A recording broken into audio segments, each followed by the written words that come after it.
Guys हमने आगे बानी सन यहाँ होटल में देख सकता नहीं लगिन अपने हमने तीन भाई आगे बानी सन कोलबी के होटल में हमने के अपने के लगभग हमने के 3 घंटा के रास्ता क्रॉस करके आगे बानी सन यहाँ देख ली मस्त व्यवस्था एकदम हमने के एकदम फैसिलिटी एसी से लेके देख सकता नहीं अपने एसी उसी सब बा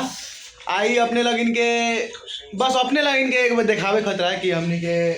कितना मेहनत करके कितना मेहनत से ब्लॉग शूट करनी चाहिए इतना ठंडी लगा था ना हमने के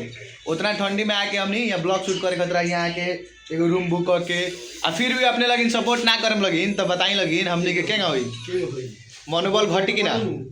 वैसे सपोर्ट कर दी लगिन सपोर्ट करे के पड़ल का एगो नया क्रिएटर जो बा ओकरा के सपोर्ट करे लगिन तो वो भी बड़का यूट्यूबर एक दिन बन सकता या फेसबुक जौन भी मतलब ऐप में काम करता वो अपन ओमे आगे बढ़ी तो ओकरा भी खुशी लगी कि हाँ चलो हम भाई सब सपोर्ट करता लोग तो ठीक भला इतने कहते हुए हम अपने से ये कहें कि हमने के वीडियो को जय श्री राम।